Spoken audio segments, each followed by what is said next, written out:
Salam, selamat berjumpa kembali di channel saya.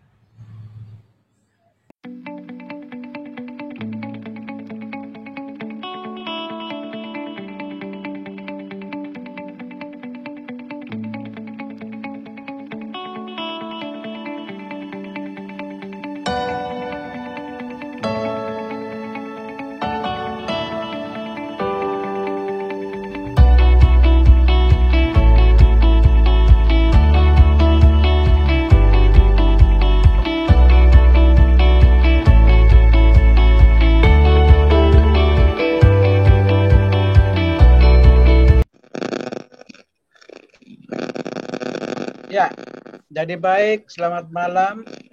Kita berjumpa kembali di kuliah kita hari ini. Bapak coba untuk share screen ya, untuk kita. Ya, jadi kuliah kita hari ini temanya bagaimana kita membangun atau menata administrasi gereja yang berkualitas, ya. Jadi sebetulnya para pendeta majelis jemaat selama ini sudah menjalankan administrasi gereja.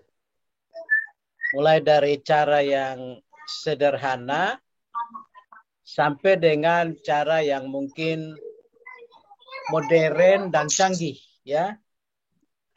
Nah, kenapa administrasi gereja ini perlu ditata? Supaya untuk menunjang pelaksanaan panca pelayanan ya, yang berkualitas. Jadi kalau administrasi gerejanya berkualitas, tentu pelaksanaan program panca pelayanan itu juga berkualitas. Jadi misalnya pelayanan marturianya bagaimana? Pelayanan liturgianya bagaimana? Pelayanan koinonianya bagaimana? Pelayanan diakonia, pelayanan oikonomianya bagaimana, dan berbagai-bagai jenis ya program pelayanan lainnya, misalnya termasuk penggembalaan pastoral, ya, pelayanan perkunjungan orang-orang sakit, orang-orang lansia,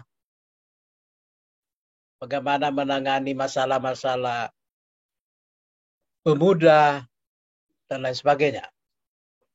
Jadi ini dibutuhkan administrasi gereja yang berkualitas.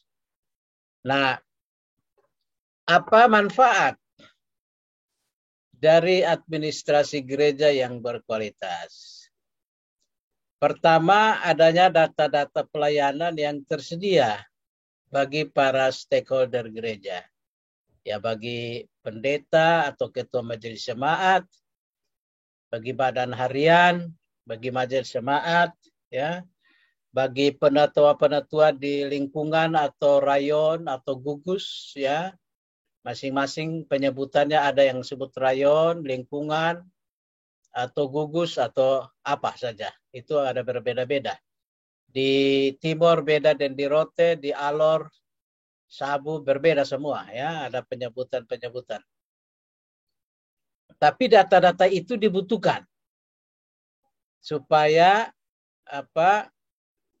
berguna untuk misalnya penyusunan program kerja ya.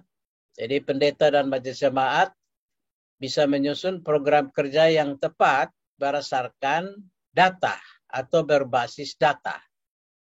Sehingga panca pelayanan Gemit ya, kita di NTT di Gemit mengenal panca pelayanan Gemit tadi yang Beta sudah sebut ya. Marturia, liturgia, diakonia, koinonia, dan oikonomia. Nah, Dengan adanya data administrasi gereja yang berkualitas ini akan sangat membantu pendeta dan majelis jemaat dalam merencanakan, mendesain, melaksanakan, memonitoring, dan juga mengevaluasi pelayanan yang dilaksanakan itu, ya, untuk 5 bidang, ya, atau panca pelayanan di GIMIT.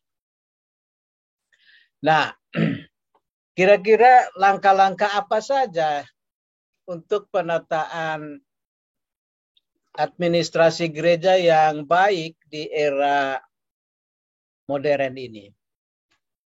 Jadi, kita tidak bisa beralasan lagi bahwa, oh, saya pendeta di kampung, jadi kita biasa-biasa saja, artinya tidak bisa mengikuti arus perkembangan zaman. Itu kita sudah menyerah sebelum berperang, kalau kita berkata atau bersikap demikian. Nah, kita harus optimis bahwa kita mampu melaksanakan administrasi gereja yang berkualitas. Dan ini tentu membutuhkan langkah-langkah. Langkah pertama itu penyiapan SDM dan jaringan.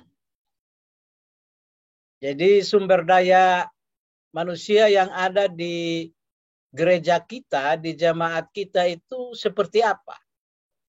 Nah, ini perlu disiapkan. Apakah pada tua atau anggota jemaat yang ada dalam gereja itu, bagaimana posisi kekuatan sumber daya mereka? Kalau sudah bagus, tinggal dipoles, ya, dipoles saja, ditata, dibenahi. Ya. Kalau belum sama sekali, maka perlu ada pelatihan dan pembinaan-pembinaan.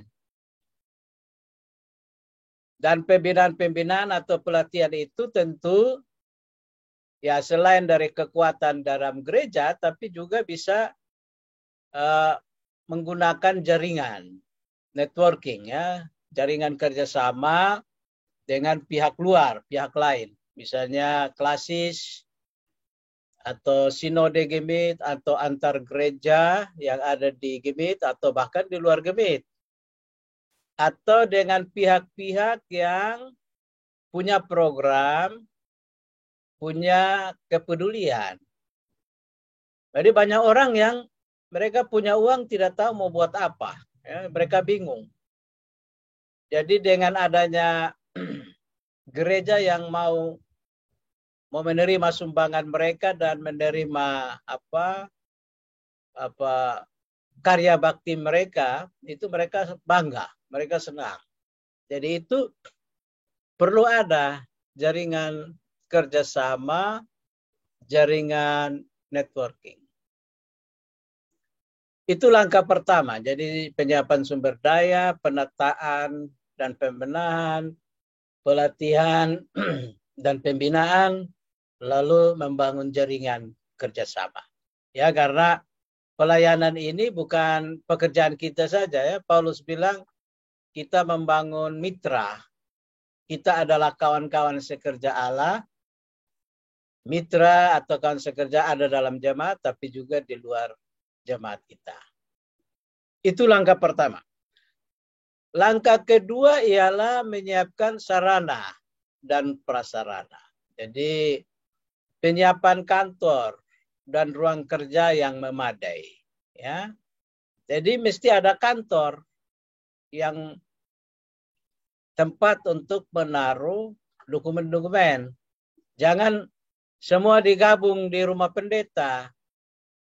Jadi lemari pakaian pendeta juga ditaruh arsip gereja. Itu tidak betul.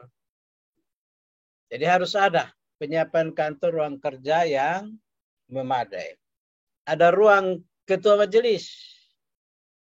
Entah ber-AC atau tidak, mesti ada yang tertata rapi, orang bisa bertemu pimpinan gereja setempat, kapan dan di mana itu jelas, ya. Lalu peralatan kantor, ini asal ketiga, maksudnya peralatan kantor. Maaf, peralatan kantor. Jadi lemari, ya, meja untuk pimpinan, untuk pegawai dan lain sebagainya. Itu harus ada peralatan kantor yang disiapkan. Lalu kalau dulu kan kita pakai mesin tik, sekarang tidak ada lagi. Hampir di gereja-gereja, di kampung-kampung juga kita hampir tidak lihat lagi mesin tik. Yang ada ialah laptop atau PC, ya, komputer. Ya. Nah ini yang langkah kedua. Artinya kalau kita mau mulai menata administrasi gereja yang berkualitas. Tentu ada langkah-langkah lain, ya, di balik langkah-langkah dua mungkin nanti bisa kita diskusikan kira-kira langkah apa lain, langkah apa saja yang mengikuti di sini. Langkah ketiga itu menyiapkan data dasar. Nah ini yang penting. Jadi mau di kampung atau di kota, data dasar itu harus ada. Jadi menyiapkan database jemaat secara manual. Jadi dicatat di buku induk gereja atau apalah. Sehingga data-data itu secara tertulis ada. Jadi dia bukan data ada dalam kepala pendeta atau kepala penetua rayon. Jadi misalnya rayon 1, berapa jumlah jemaat? Nah, kita mesti panggil lagi ketua rayon dulu karena belum tertulis, masih ada dalam dia punya kepala. Nah, yang ada dalam kepala pendeta atau penetua rayon atau diaken di rayon harus dituangkan dalam bentuk tertulis, ya, database secara manual. Dan kalau langkah ketiga ini langkah yang penting. Karena kalau sudah ada ini mudah untuk orang pindah ke langkah keempat, yaitu menyiapkan database jemaat berbasis web, ya, berbasis digital, berbasis elektronik, ya. Jadi ini langkah keempat ini karena didukung tadi oleh langkah kedua, ya, sudah ada laptop, ada PC dan seterusnya.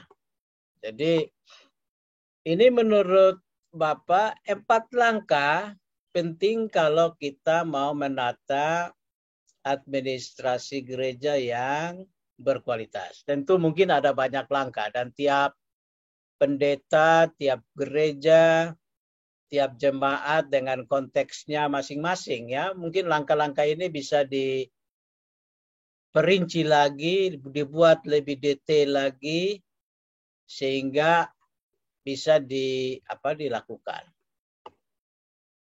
Oke, kita pindah lagi. Nah,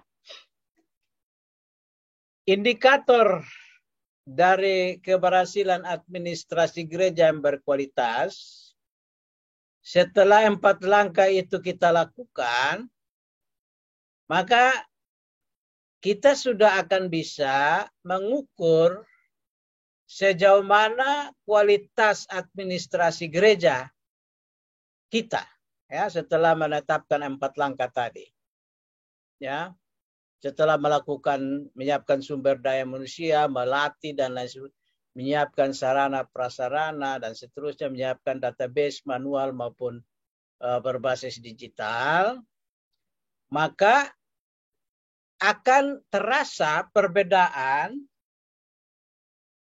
sebelum kita menerapkan administrasi gereja yang berkualitas, artinya langkah-langkah tadi itu. Jadi, apa indikatornya? Indikatornya adalah adanya data-data untuk mendukung penyusunan perencanaan program gereja yang tepat sasaran. Misalnya, kita mau buat pembinaan pemuda. Tapi ternyata data real pemuda kita tuh mungkin pemudanya hanya 10 orang. Kebanyakan sudah pindah ke Kupang dan lain sebagainya. Buat apa kita buat hanya untuk 10 orang? Lebih baik kita lihat data lain. Mungkin lansia yang lebih butuh. Atau ibu-ibu yang lebih butuh. Jadi dengan data akan mendukung perencanaan yang lebih baik. Program gereja yang bisa tepat sasaran. Lalu indikator lain adanya data jemaat yang terorganisir dengan baik. Ya.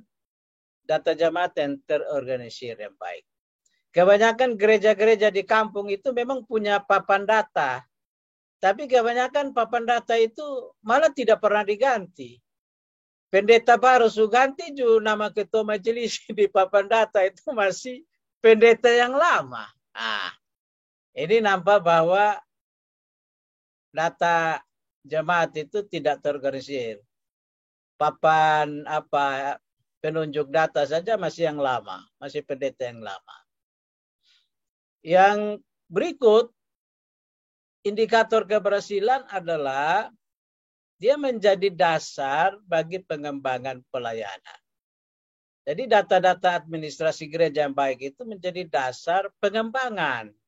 Ya, bahwa kita sudah pernah kembangkan ini, tahun berikut kita kembangkan lagi bidang lain, dan seterusnya. Dan memberi ruang untuk mengantisipasi perubahan dan perkembangan. Ya, sesuai dengan kebutuhan pelayanan gereja setempat, ya. Nah, dan ini yang juga penting.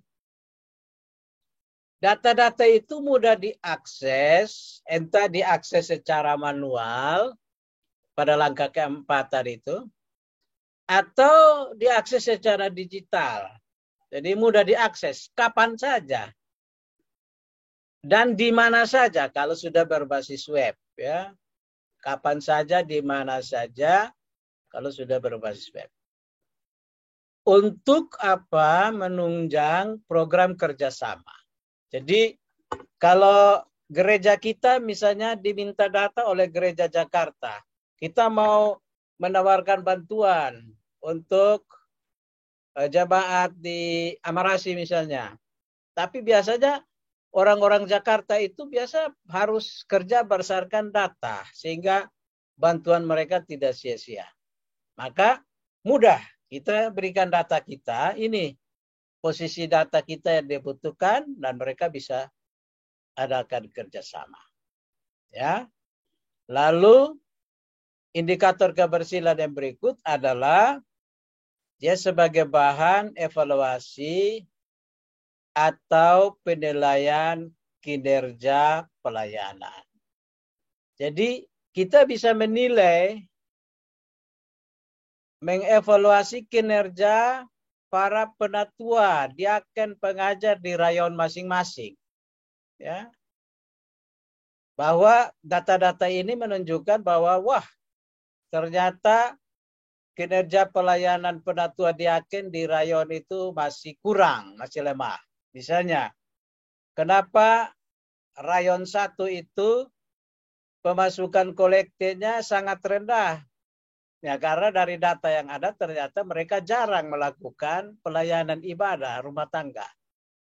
Mereka jarang mengunjungi orang sakit, jarang pergi melakukan pelayanan pastoral, jarang mengunjungi orang yang malas ke gereja. Ya.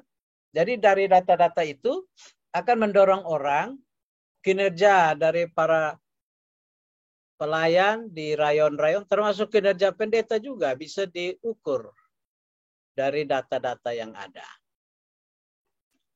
Jadi itu indikator keberhasilan administrasi gereja yang berkualitas. Ya. Indikator-indikator ini mencakup 6 aspek, ya, yang luas. Mungkin juga bisa kita diskusikan, mungkin ada aspek lain yang terlewati yang tidak Bapak sebutkan.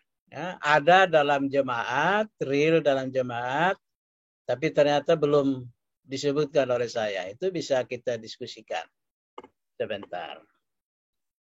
Lalu indikator dari data itu juga, seperti yang saya sudah singgung sedikit tadi, data itu juga bisa menjadi penilaian kinerja dari pendeta dan majelis jemaat, ya.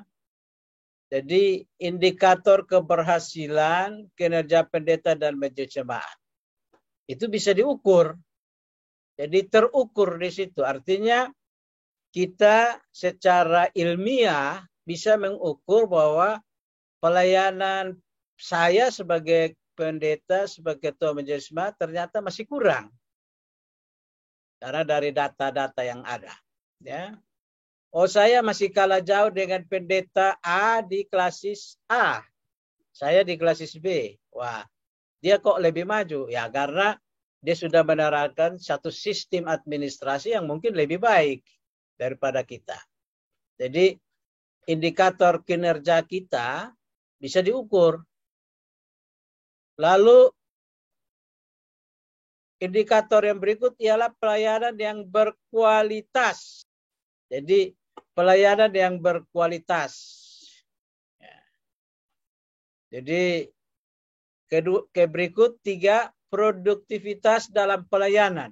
Jadi, artinya kita melihat bahwa, oh, program ini kita belum laksanakan. Padahal baik untuk dilaksanakan. Untuk menjawab kebutuhan pelayanan. Jadi ada produksi, ada upaya terobosan-terobosan untuk menciptakan kegiatan-kegiatan. Jadi produktivitas ya dalam pelayanan. Lalu mampu beradaptasi dalam pelayanan. Jadi berdasarkan data maka dia menyesuaikan. Oh, ini program prioritas kita ini. Jadi kalau tidak ada data, pendeta tidak bisa melakukan apa-apa. Kinerja juga akan lemah. Ya, majelis jemaat juga yang mendukung dia juga lemah. Lalu membangun jaringan dan kerjasama pelayanan. Jadi indikatornya apakah pendeta mampu membangun network, jaringan atau tidak. Dalam rangka menjawab kebutuhan-kebutuhan pelayanan. Ya. Apakah misalnya jemaat membutuhkan pengembangan ekonomi. Nah, pendeta mampu tidak menjaring kerjasama dengan pihak-pihak terkait, LSM, pemerintah, dan lain sebagainya. Nah, ini penting. Lalu pengembangan dan evaluasi.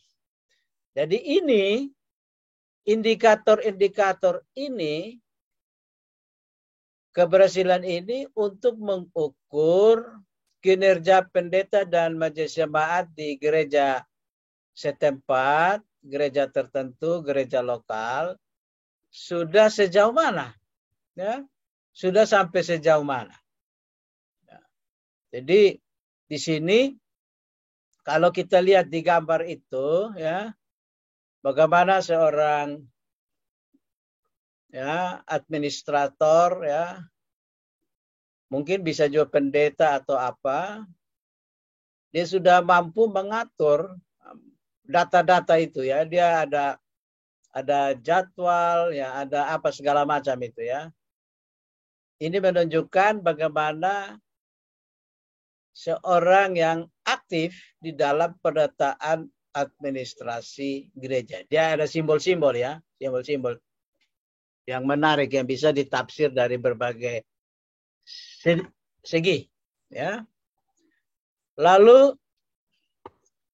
terakhir administrasi gereja kita sudah modern atau apa? Atau titik-titik. Posisi gereja kita di mana? Ya. Posisi gereja yang kita layani ini sistem administrasinya sudah sejauh mana? Nah, ini nanti kita diskusikan.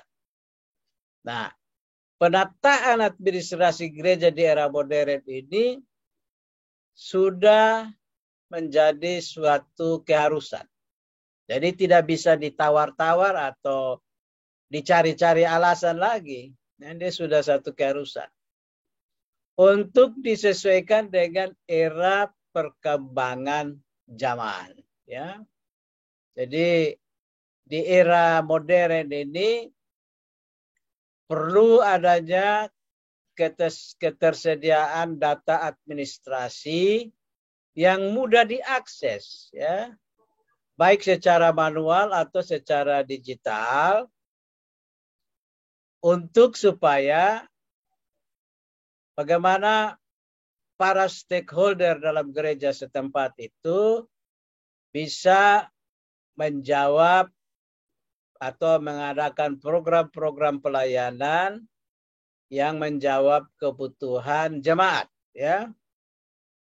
Apa yang dibutuhkan jemaat bisa dijawab secara cepat, efisien, dan efektif. Jadi misalnya, orang butuh data gubernur NTT, tiba-tiba lewat di kita punya gereja. Dia mau bantu, tapi dia butuh data. Dengan cepat kita kasih tahu, ini Pak Gubernur, jumlah kakak kami sekian, dan seterusnya, perlu dibantu. Nah ini.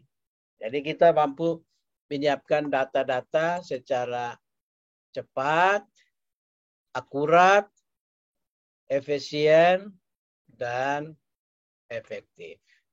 Nah, itu kuliah kita malam ini.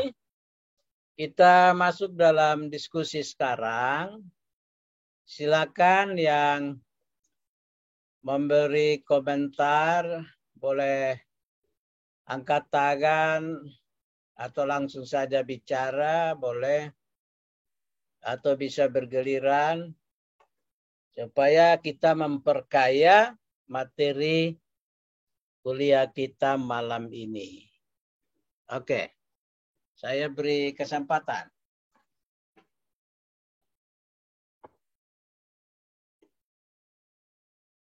Saya Bapak. Silakan, Adi Panti. Bapak. Yang pertama, indikator itu kan langkah penjelasan dari yang bilang soal langkah pendataan yang berkualitas. Nah, menurut saya di indikator itu semua sangat baik Bapak, tapi apakah juga kita perlu taruh di situ orang yang kompeten, orang yang kompatibel, artinya secara skill,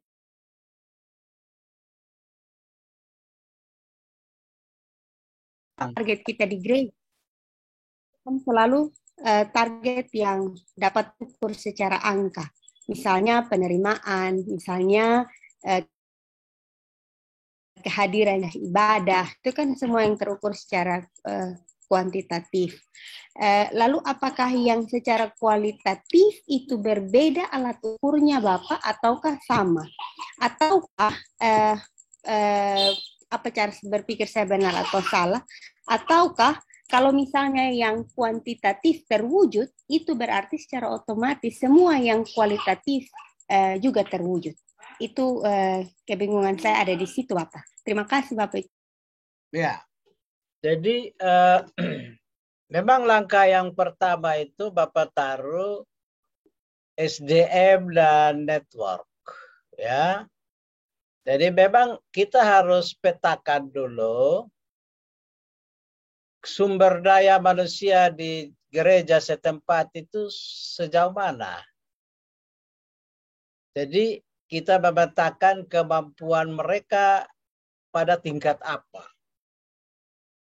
Nah, itu dibutuhkan supaya nanti ada langkah-langkah berikut di langkah pertama ini. Artinya kegiatan-kegiatan berikut apa yang diperlukan untuk satu, mungkin ada penataan, kemudian ada pembenahan, lalu ada pelatihan dan pembinaan. Ya. Jadi pembenahan beda dengan pembinaan lain. Ya. Pelatihan dan pembinaan. Nah, ini penting karena pendeta akan tahu posisi kekuatan jemaatnya sejauh mana.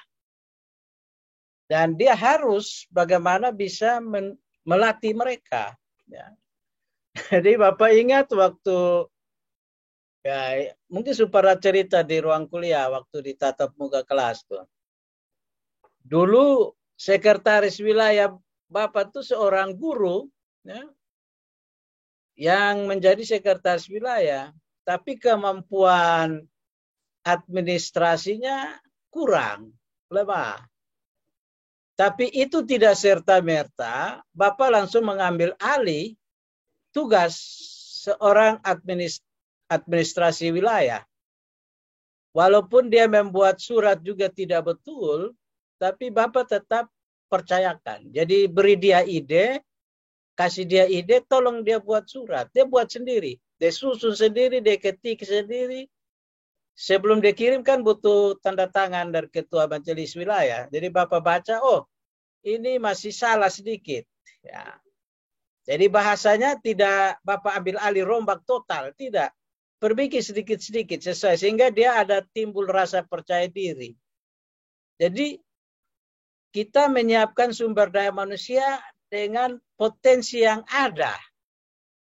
Potensi yang ada di setempat. Artinya dia sudah ada potensi dan dia orang mungkin di antara seluruh jemaat wilayah itu dia yang terbaik di antara yang ada dari semua. Kalau kita pakai dia orang yang buruk tapi dia paling baik di antara yang terburuk. Nah, kita bagaimana menyiapkan, menata, membenahi secara bertahap. Artinya membangun kepercayaan diri orang-orang di desa setempat itu harus kita lakukan. Karena kalau kita mau ambil alih langsung, kita langsung cara berpikir kita yang sudah hebat atau kalau kita sudah maju, maka kita paksakan, nanti kita capek sendiri. Kita akan kerja sendiri. Jadi langkah pertama ini sangat penting. Penyiapan sumber daya manusia, memberi kepercayaan diri, membangun rasa percaya diri, bahwa mereka bisa melakukan sendiri. Karena pendeta saat-saat akan pergi, tapi mereka sendiri harus lakukan. Nah, ini yang penting. Nah, disinilah kita tidak mau melihat seberapa banyak orang yang mampu di jemaat. Tapi kita melihat pada kualitas. Ya. Jadi bukan kuantitasnya, kualitas. Walaupun satu orang, tapi mulai dari dia kita bina dia. Daripada banyak orang tapi tidak ada yang memberi diri untuk mau bekerja. Ya. Nah ini yang disebut, jadi ada penataan kualitas dan kuantitas itu jalan sama-sama. Ya. Jadi kualitas juga bisa muncul dari kuantitas juga. Ya. Jadi misalnya orang yang hadir di gereja, kalau tiap minggu itu hanya satu orang, kita tidak bisa bilang walaupun satu orang, tapi itu orang berkualitas. Jadi semakin banyak orang hadir dalam kebaktian, itu malah semakin baik juga. Karena menunjukkan kualitas iman jemaat baik, karena banyak orang yang datang ke gereja. Ya. Dan seterusnya. Memang ukuran ini masih bisa diperdebatkan lagi. Tetapi antara kuantitas dan kualitas itu sebetulnya ada korelasi, hubungan satu dengan yang lain. Nah, dari situ baru akan muncul step-step yang lain, ya, langkah-langkah berikut, ya, 4 langkah itu tadi. Jadi paling tidak kalau misalnya gereja kita sudah sampai pada tahap langkah ketiga saja, itu sudah bagus. Karena itu sudah dasar utama untuk administrasi gereja yang baik. Kalau kita sampai pada langkah 4, lebih baik lagi. Karena dia sudah istilahnya mengglobal, mendunia. Ya. Orang bisa dapat data kita kapan saja. Jemaat kita bisa dikenal di seluruh dunia karena data-data kita berbasis digital, berbasis web itu. Jadi kita bisa dapat bantuan jaringan kerjasama, program kerjasama dan luar negeri, misalnya. Ya, karena data kita berbasis web. Jadi disediakan dalam bahasa Inggris, bukan saja bahasa Indonesia. Sehingga siapapun, pihak manapun bisa bekerja sama dengan kita. Jadi begitu Adifanti yang kira-kira mungkin bisa kok menjawab pertanyaan dari Adifanti. Silakan, mungkin masih ada hal lain yang Bapak lewatkan. Kalau dari saya terima kasih Bapak, terutama soal poin 2 di mana ada korelasi tadi Bapak bilang antara yang kuantitatif dan kualitatif. Menurut saya itu mengena dengan apa? Ini jaringan putus-putus. Sorry, jaringan putus-putus. Oke, lanjut Pak Martin. Ya. Oke Bapak, jadi intinya begitu Bapak. Apakah maksud di sini yang saya lihat ini apakah semua yang sudah ditawarkan mulai dari step pertama sampai dengan step terakhir ini ada jaminan keamanan begitu ya, dalam jangka waktu yang singkat, jangka pendek maupun jangka panjang untuk administrasi gereja yang berkualitas. Jadi tadi saya punya ide itu kalau bisa ditambahkan sebuah dokumen di dalam sarana dan prasarana itu selain laptop dan atau PC, mungkin ada peraturan yang mengikat orang-orang yang terlibat di dalam ya proses penataan administrasi gereja sehingga mereka tidak seenaknya saja. Kalau dong suhab namanya juga kan masa periodik, Bapak. Dalam gereja ini kan orang kerja mungkin periodisasi, sistemnya periodisasi. Jadi ada kecurigaan, misalnya ada kecurigaan jangan sampai mereka bisa menghilangkan jejak digital atau menghapus dokumen-dokumen gereja yang sudah di-save begitu. Seperti itu. Ya. Setuju sekali, betul sekali apa yang Pak Martin bilang itu jadi sumbangan bagi Bapak. Jadi memang di langkah kedua itu perlu ditambahkan dokumen-dokumen gereja yang penting dalam kaitan dengan penataan administrasi. Jadi misalnya peraturan sinode, peraturan klasis, peraturan keputusan-keputusan jemaat setempat. Itu bisa dimasukkan di sini.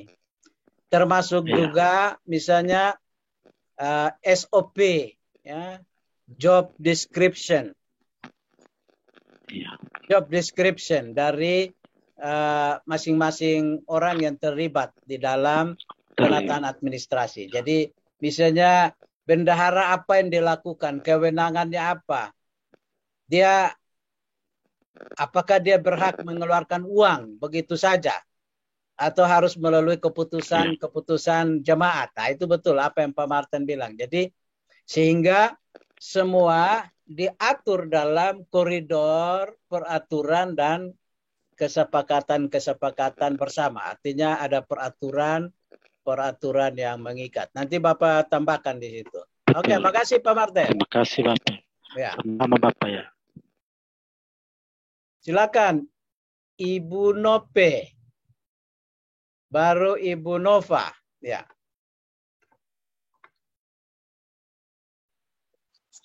Baik, terima kasih Bapak. Ini terkait dengan langkah-langkah yang sudah Bapak tawarkan atau sampaikan kepada kami dalam rangka penataan administrasi gereja yang berkualitas. Dalam pengalaman kami di jemaat itu sepertinya langkah tiga langkah ini, pertama 1 dan 2 ini secara bersamaan kami menggumulinya Bapak. Memang kalau mungkin langkah-langkah mungkin kita berpikir bahwa dia satu persatu secara berurutan kita, tapi ternyata dalam jemaat kita menggumbulinya secara bersama. Kami sudah ada pada seni dan ini menjadi sesuatu yang harus kami terus berpikir bagaimana untuk dia menuju ke langkah 4 terkait dengan beberapa identifikasi persoalan di jemaat itu berkaitan dengan sumber daya manusia, Bapak. Itu satu hal yang sangat mengganggu kami. Nah, tetapi kan tentu kita juga selalu berpengharapan bahwa kita tidak akan mentok di situ. Selalu ada upaya-upaya perbaikan, atau yang dari Bapak bilang itu ada pelatihan, ada ini pembinaan sebagai bentuk upaya pembenahan. Itu merupakan langkah konkret bagi pembinaan. Nah, kita di sana sudah mulai mengarahkan itu, baik dalam secara pribadi, intens, misalnya saya juga menolong mereka, tetapi juga melalui pihak praktis, sudah upaya ada pelatihan-pelatihan. Hanya persoalan ini Bapak di pemahaman waktu dan juga waktu. Kadang-kadang mereka memahami bahwa itu pekerjaan-pekerjaan yang bukan mereka pekerjaan secara penuh waktu mereka, kan itu kadang-kadang mereka memahami bahwa ini adalah tugas pendeta, karena ini pendeta ada diterima gaji, kenapa kok ini pekerjaan ketung semua mesti lakukan, itu yang terjadi. Nah, tentu ini pengalaman itu menurut yang mereka keluhkan, bahwa misalnya dalam terakhir saya pindah ke sana, kami sudah mulai dengan memberi mereka kepercayaan untuk mengerjakan banyak hal administrasi dan lain sebagainya. Kemudian ada keluhan-keluhan bahwa menurut mereka pendeta-pendeta yang dulu tidak suruh mereka begitu, lalu kenapa kita masuk dengan itu. Nah, ini juga soal bagi kita. Jadi saya tidak tahu apakah itu betul atau karena mereka hanya buat-buat dalih saja untuk tidak mau bertanggung jawab terhadap pekerjaan. Nah, karena itu kalau memang itu yang betul, maka bagi saya seperti Bapak bilang pada kuliah-kuliah lalu, ini sangat tidak menolong kami. Nah, kita membentuk mereka punya merubah mereka pola pikir itu butuh waktu, sejalan juga dengan ini, sejalan dengan langkah-langkah yang kita mulai bersama.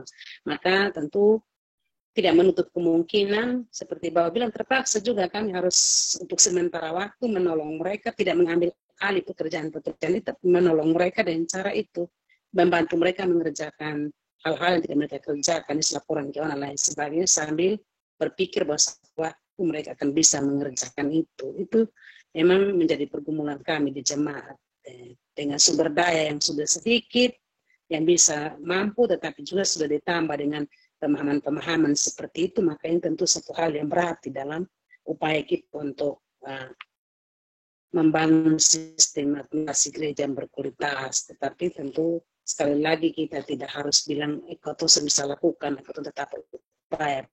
Terima kasih Bapak. Iya, terima kasih. Jadi bagus Ibu Nope pengalamannya. Nah, memang satu hal yang bisa jadi penghambat itu ialah bahwa mengerjakan tugas-tugas pelayanan administrasi terutama itu kan membutuhkan waktu dan tenaga. Betul ya Ibu Nope bilang. Baru mereka kan bilang, kok pendeta yang digaji penuh. Kenapa kita yang tidak digaji, kita harus bekerja. Nah, ini yang mesti tantangan ini harus dipecahkan.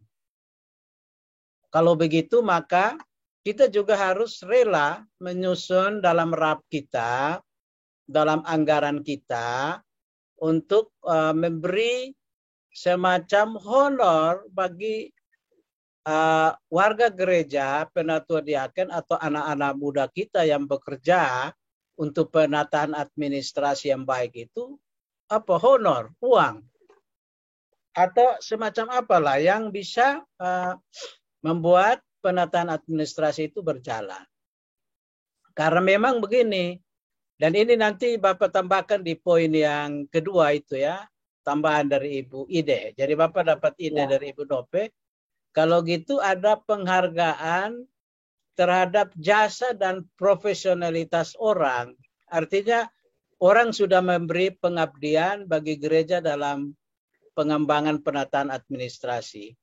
Gereja harus secara profesional memberi penghargaan. Dan itu memang hal yang baik. Jadi gereja modern itu memberi penghargaan terhadap bidang kemampuan masing-masing orang. Jadi banyak anak-anak kita yang mungkin sekolah di Unkris, akuntansi, manajemen. Nah, kita lewat program ini kita juga menciptakan lapangan kerja bagi mereka. Jadi anak-anak kita itu dilatih dan mereka jadi bidang pekerjaan mereka. Jadi akuntansi, administrasi gereja mereka bisa bantu.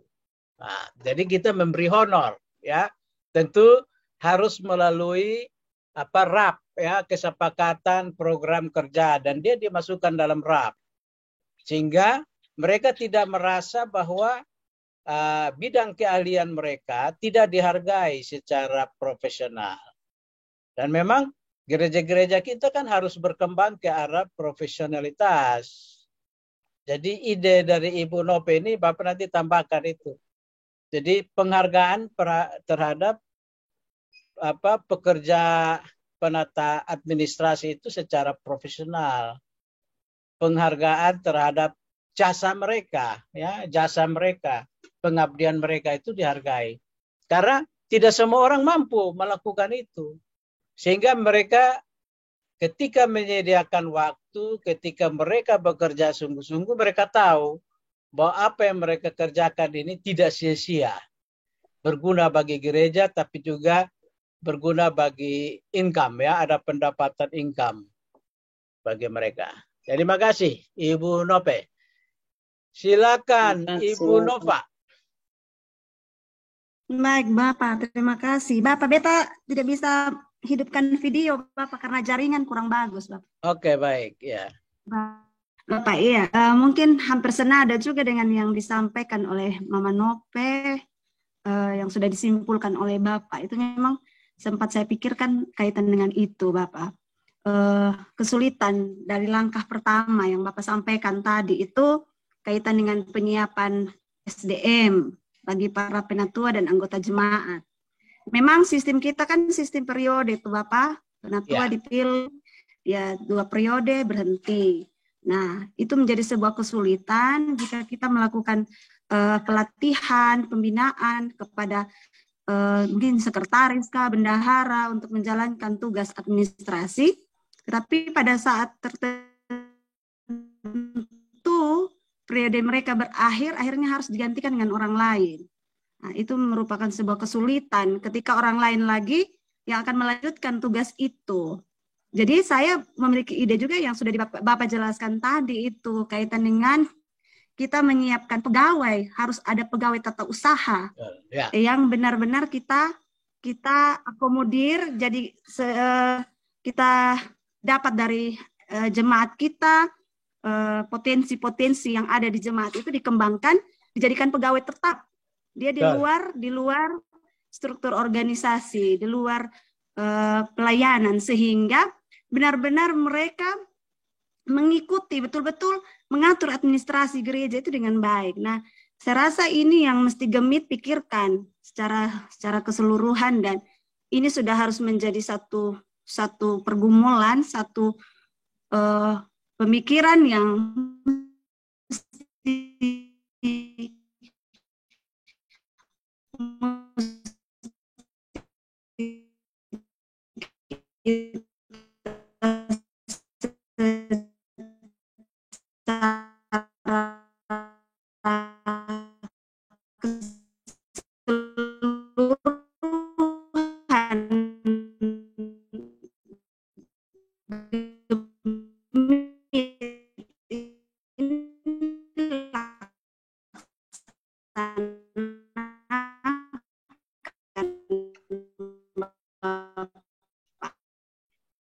karena saya lihat bahwa kondisi di lapangan ini di gereja, khususnya kami di pedesaan ini memang kesulitan. Ya. Artinya Ibu Nova punya suara agak putus-putus. Tapi Bapak bisa tangkap apa yang Ibu Nova maksudkan. Jadi memang betul sekali bahwa jemaat itu harus punya pegawai tata usaha yang tetap, ya. Jadi dia sebagai yang akan diberi penghargaan, gaji tetap, ya, tiap bulan. Dan dia mampu mengerjakan tugas-tugas administrasi gereja. Jadi dia menolong ketua majelis, menolong pendeta, menolong majelis jemaat umumnya, supaya bisa melakukan tugas-tugas administrasi. Jadi selama ini kan gereja-gereja itu sudah punya orang tapi hanya berupa koster, ya, koster yang ya kadang-kadang dia melakukan tugas administrasi. Padahal untuk gereja modern, yaitu yang Ibu Nova bilang pegawai tetap, pegawai tata usaha tetap yang dibina, dilatih, diberdayakan. Karena mereka juga mungkin sudah punya kemampuan. Ada anak yang tamat universitas atau SMA atau punya misalnya yang kuliah sekolah di SMK, itu kan mereka sekolah akuntansi, ekonomi dan lain sebagainya. Nah, anak-anak seperti ini Adam Jemaat kita jadikan pegawai tata usaha seperti yang Ibu Nova bilang. Dulu memang waktu zaman Bapak belum punya pegawai tata usaha, ya. Sekretaris gereja itu merangkap sekaligus pegawai juga, ya, karena memang keterbatasan dana. Tapi untuk gereja yang baik, penataan seperti Ibu Nova gereja harus mampu menyiapkan dalam RAP pegawai-pegawai tata usaha. Di waktu tahun berapa, Mama Dina punya pelayanan di Evata Liliba itu malah sudah sampai 3 tenaga tata usaha, ya.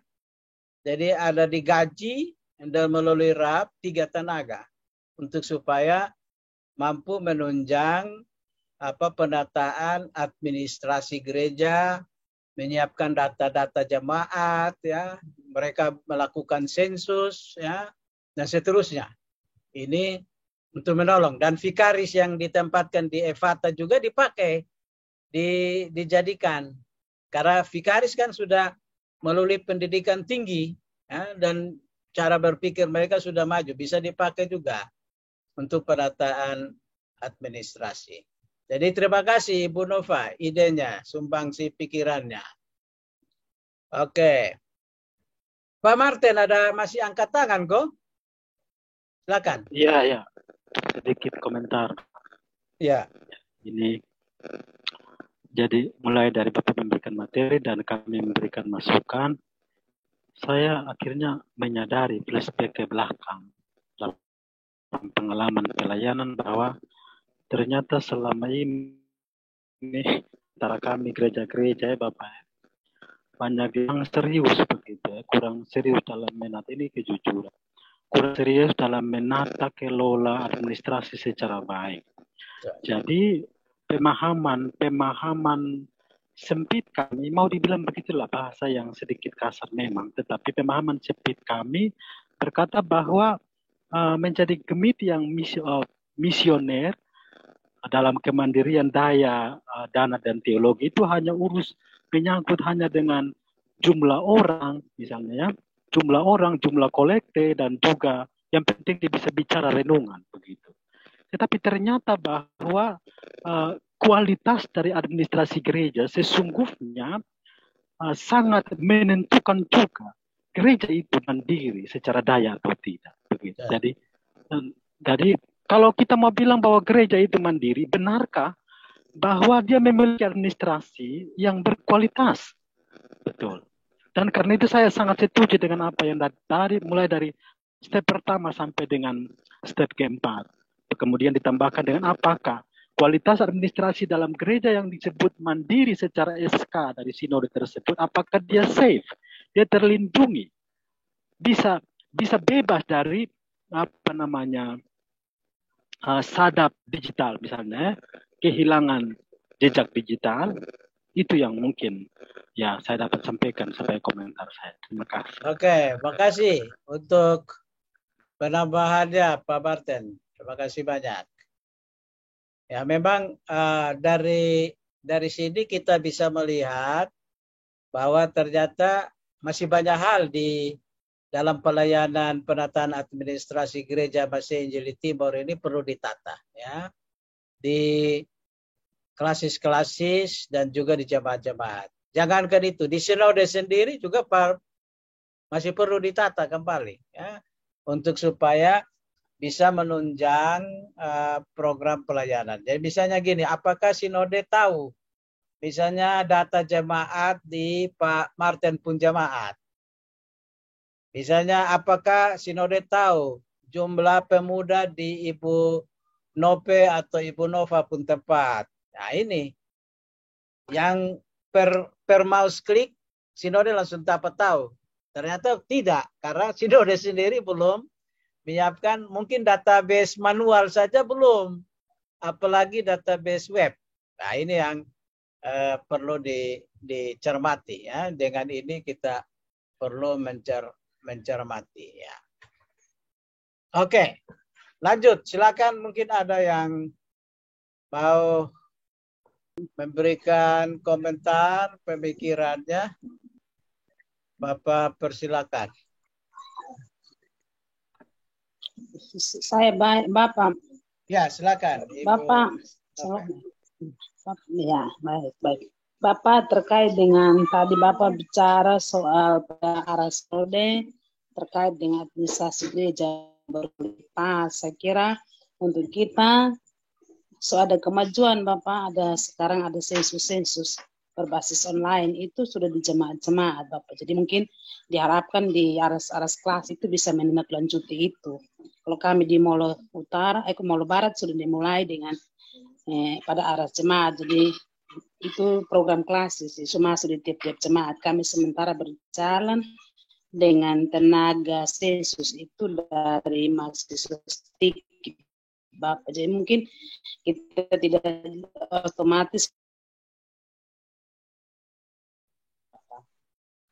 kita sedang membenahi diri. Kita berharap pada program data online yang sekarang dikerjakan oleh mahasiswa atau oleh pihak-pihak lain, oleh gereja-gereja tertentu memberdayakan untuk memakai mereka sebagai tenaga sensus ke depannya, ya semoga Sinode mendapatkan data-data yang lebih valid tentang kondisi real jemaat, dan itu menjadi kekuatan besar bagi membangun pelayanan pada aras sinodal dan juga tentu berdampak pada aras jemaat. Terima kasih Bapak. Ya, jadi memang itu bagus tuh, artinya bahwa sudah ada upaya pembenahan itu baik. Artinya pertama penyusunan data yang berbasis manual dulu, ya, data basis manual. Jadi data-data dari klasis, dari jemaat-jemaat itu bisa dikumpulkan melalui para relawan, melalui sensus atau apa, ya. Itu harus jadi kebutuhan bersama di seluruh pelosok Gemit, ya.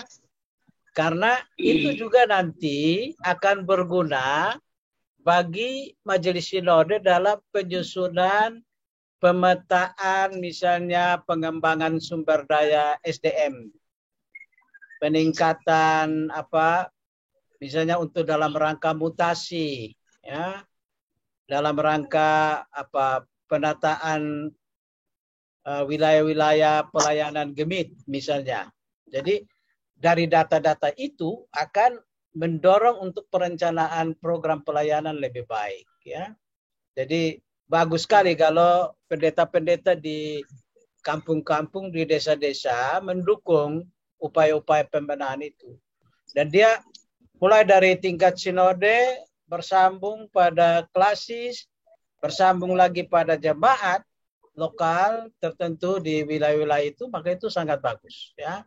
Ini akan membuat Gemit nanti pada akhirnya punya database lengkap menyangkut seluruh jemaat di Gemit, ya. Jadi misalnya ini berguna misalnya untuk penyusunan oleh bagian personil, ya, bagian personil di sinode. Jadi punya data lengkap. Misalnya pendeta A melayani di jemaat mana dan seterusnya. Artinya data-data dasar yang diperlukan itu ada. Oh, dia sudah layani berapa tahun di jemaat itu ada datanya. Sehingga program misalnya mutasi atau pengembangan diri untuk studi lanjut dan lain sebagainya itu bisa punya data yang cukup lengkap. Misalnya, Ibu Nope sudah sekian lama di Molo, ya, mungkin saatnya dia sudah dapat gelar S2, saatnya dia pindah untuk membantu penataan di Kalasis Kota Kupang misalnya. Dia pindah ke kota besar, ya. Besar. Begitu ya. Karena Sinode punya database yang lengkap, ya. dan seterusnya. Oke, lanjut.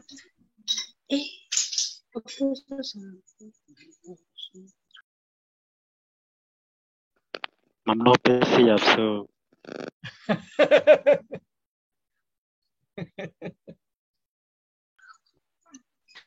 Bapak, Silakan Ibu Nova.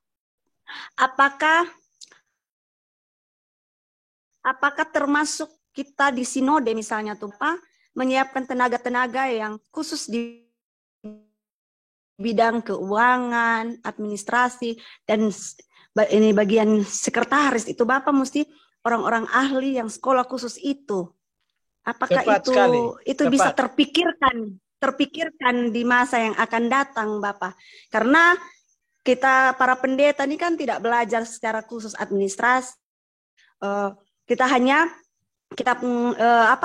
lebih kepada teologi, toh Bapak. Jadi mungkinkah pada masa-masa yang akan datang sistem kita bisa sedikit berbeda, begitu sedikit berubah, penataan administrasinya lebih bagus, Bapak? Saya lebih cenderungnya ke situ. Ya, tepat. Ibu Nova bilang itu tepat sekali. Jadi memang di sinode sendiri perlu ada pengadaan bidang-bidang orang-orang yang punya kapasitas tertentu, tenaga-tenaga tertentu untuk menunjang administrasi gemit ya secara menyeluruh ya. Termasuk misalnya ada penambahan unit atau lembaga misalnya untuk sekretariat dan protokoler sinode. Jadi misalnya ketua sinode mau bicara, itu sudah ada orang yang membantu menyiapkan, karena dia ketua sinode bicara itu dia membawa nama lembaga, ya, lembaga sehingga tidak ada pro dan kontra karena ada melalui orang-orang. Jadi ada lembaga-lembaga penambahan yang penting, termasuk juga tenaga-tenaga IT yang dibutuhkan untuk gemit bisa maju berkembang secara lebih baik ke depan. Sehingga ini akan mempengaruhi juga ya. Kalau sinode sudah ditata dengan baik, akan kecipratan penataan pada klasis-klasis ya. Jadi orang-orang yang seperti Ibu Nova bilang itu memang penting di masa depan. Dan mungkin di sidang sinode ke-23 di Sabu ini satu momen strategis untuk usulan yang Ibu Nova bilang ini bisa direalisir ya. Jadi ada penambahan orang-orang yang mampu dan cakap yang bidangnya dibutuhkan untuk di tingkat sinode ya, dan seterusnya. Oke, makasih Ibu Nova.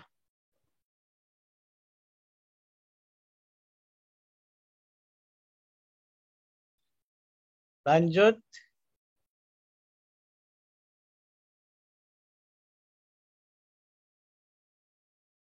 Oke, kalau tidak ada lagi, mungkin kuliah kita malam ini sampai di sini saja dulu ya. Lagi 2 menit sudah 8:30. 8:30 ya, 8:30 kok. Betul ya? 8:30. Ya, 8:30. Jadi kita akhiri kuliah kita malam ini. Terima kasih untuk 7 orang yang hadir ya. Hanya 7 orang yang program kok. Bapak semua hadir. Kak Yuni tadi di pertengahan kelas dapat masuk Bapak. Oh ya, oke. Ya. Bapak Heri sepertinya terkeluar karena jaringan. Tapi tadi mantap. Oke, baik, mantap. Ya, jadi kita akhiri kuliah kita. Satu orang tolong pimpin kita dengan doa untuk mengakhiri kuliah kita hari ini. Silakan.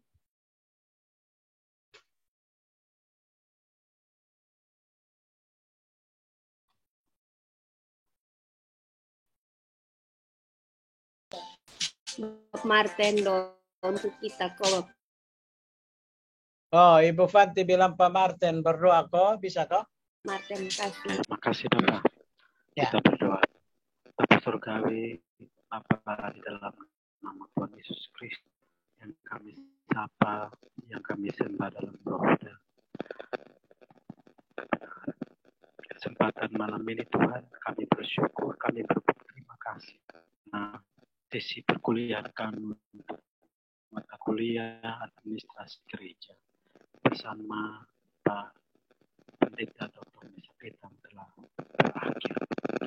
Kami akan bubar Tuhan, kami akan meninggalkan ruangan Zoom dan akan memasuki jam-jam istirahat malam.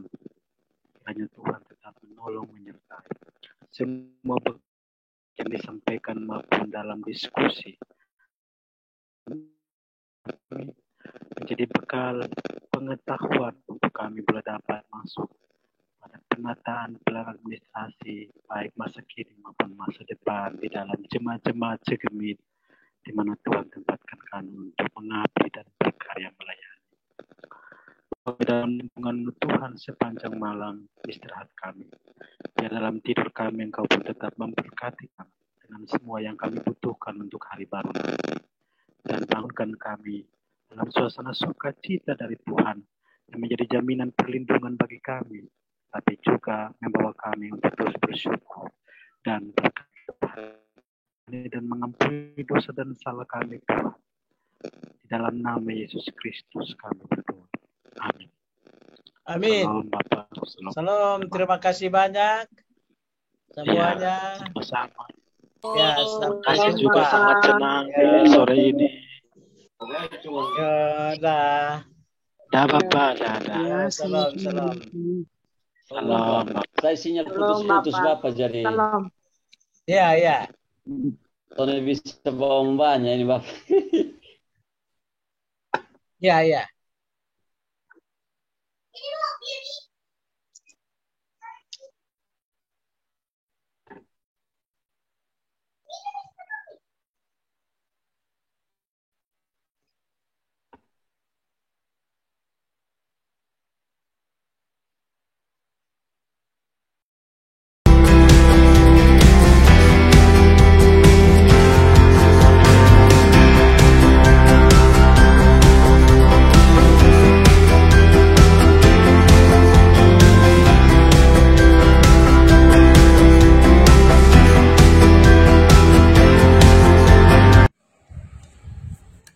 Salam.